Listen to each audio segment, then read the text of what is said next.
إن الحمد لله نحمده ونصلي على رسوله الكريم أما بعد أعوذ بالله السميع العليم من الشيطان الرجيم من همزه ونفخه ونفسه بسم الله الرحمن الرحيم ولو يعجل الله للناس الشر استعجالهم بالخير لقضي إليهم أجلهم فنذر الذين لا يرجون لقاءنا في طغيانهم يعمهون۔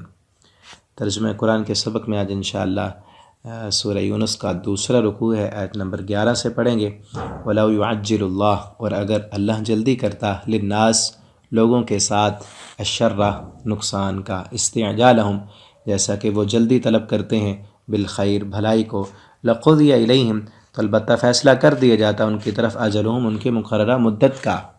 یعنی جس طرح انسان نیکی کرتا ہے، کوئی اچھائی کرتا ہے اور وہ جلدی چاہتا ہے کہ اس نیکی کا بدلہ جلدی ملے، وہ یہ نہیں دیکھتا جب وہ گناہ کرتا ہے تو اس کو اس کے گناہ کی سزا بھی تو جلدی نہیں ملتی۔ اگر اللہ تعالیٰ اس کے شر پر جلدی کرتے، جلدی سزا دیتے، جس طرح وہ اچھائی کا نتیجہ جلدی چاہتا ہے، اسی طرح اس کی برائی کا نتیجہ بھی اگر جلدی نکلتا فوراً، تو کوئی انسان بھی اس دنیا میں زمین پر نہ رہتا۔ بلکہ آگے سورۃ الفاطر میں ہے میرے خیال سے، وہاں پہ پڑھیں گے ہم، اللہ فرماتے ہیں اگر ہم ہر انسان کو اس کے گناہوں پر سزا دیتے تو زمین پر کوئی بھی باقی نہ ہوتا، کب کی یہ معاملہ ختم ہو چکا ہوتا۔ ہر انسان گناہ گار ہے اور اللہ رب العالمین کی رحمت ہے، اللہ نے گناہوں کو ڈھانپا بھی ہے اور اللہ معاف بھی کرتے ہیں، تو یہ دنیا کا معاملہ چل رہا ہے۔ ورنہ اگر ہر انسان کو اس کے گناہوں کے مطابق سزا ملتی رہے فوراً تو کوئی زمین پر باقی نہ رہے۔ تو انسان کو کیا کرنا چاہیے کہ اللہ رب العالمین، یہ دنیا چونکہ دار العمل ہے، دار الجزا نہیں ہے، یہاں پر نہ ہی کسی کو اس کی اچھائی کا پورا بدلہ ملتا ہے، نہ ہی کسی کو اس کی برائی کا پورا جو ہے سزا ملتی ہے۔ حساب و کتاب آخرت میں ہے۔ ہاں، کچھ نہ کچھ اس کے اثرات ہوتے ہیں، اچھائی کے اثرات اچھے ہوتے ہیں، دنیا میں نتائج اس کے نکلتے ہیں، برائی کے جو برے نتائج ہیں وہ دنیا میں نکلتے ہیں، لیکن پورا بدلہ وہ دار الجزا آخرت میں ہوگا۔ فنظر الذین، بس آپ چھوڑ دیں ان لوگوں کو، لا یرجون لقاءنا، جو نہیں امید رکھتے ہماری ملاقات کی، فی طغیانہم، ان کی سرکشی میں، یعمہون، وہ سرگرداں پھرتے ہیں۔ وَإِذَا مَسَّ الْإِنسان، اور جب پہنچتی ہے انسان کو، الضرہ، تکلیف، دعانا، تو پکارتا ہے ہمیں، لجنبہ، اپنے پہلو کے بل، یعنی لیٹ کر، او قاعدہ، یا بیٹھ کر، او قائمہ، یا کھڑے ہو کر۔ انسان کی کیفیت یعنی ہر فوراً جس بھی حالت میں ہو، جب اس کو کوئی تکلیف پہنچے، کوئی پریشانی آئے، بیماری آئے، مصیبت میں پھنس جائے، تو فوراً اللہ کو پکارتا ہے۔ فلما، پس جب کشفنا، ہم ہٹا دیں اس سے، عنہ، اس سے، ضرہ، اس کی تکلیف کو، مرہ، تو گزر جاتا ہے۔ تو ایسے وہ یوں گزرتا ہے کہ علم یدعونا، گویا کہ اس نے پکارا ہی نہ تھا، الی ضر، اپنے تکلیف کے وقت، مسا، جو اس کو پہنچی تھی۔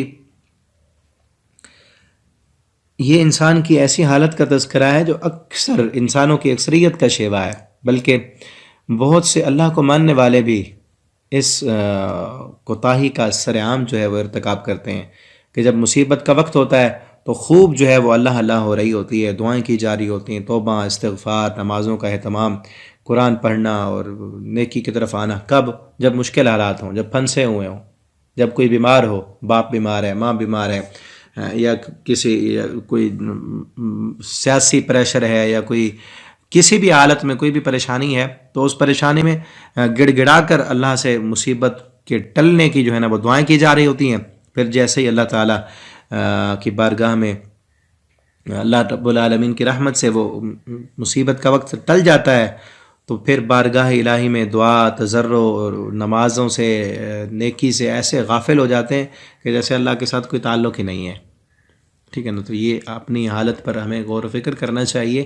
ہر حال میں، وہ خوشی کی حالت ہے، غمی کی حالت ہے، ہر حال میں اللہ رب العالمین کے در پہ جھکنا چاہیے۔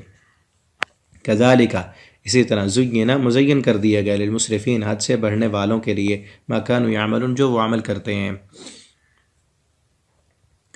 وَلَقَدْ أَهْلَكْنَا الْقُرُونَ مِنْ قَبْلِكُمْ، اللہ فرماتے ہیں ہم نے ان سے پہلے، ان مکہ والوں سے پہلے، کئی اور بستیاں پہلے بھی ہلاک کر دیں، لما ظلموا، جب انہوں نے ظلم کیا۔ اگر یہ ظلم کر رہے ہیں مسلمانوں پر، یہ بچنے والے نہیں ہیں، ان سے پہلے بھی کئی بستیاں جو ہیں وہ رگڑی جا چکی ہیں۔ وجاءتہم، آ گئے تھے ان کے پاس، رسولہم، ان کے رسول، بالبینات، واضح نشانیاں لے کر، وما كانوا ليؤمنوا، نہیں تھے وہ ایمان لانے والے. كذلك نجزي القوم المجرمين، اسی طرح ہی ہم بدلہ دیتے ہیں مجرم قوم کو.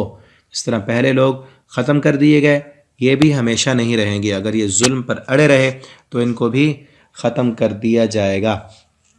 ثم جعلناکم، پھر ہم نے بنایا تم کو خلائف، جانشین، فی الارض، زمین میں، من بعدہم، ان کے بعد. جو پہلے لوگ چلے گئے اس دنیا سے، اس کے بعد ہم نے تمہیں ان کا جانشین بنایا ہے.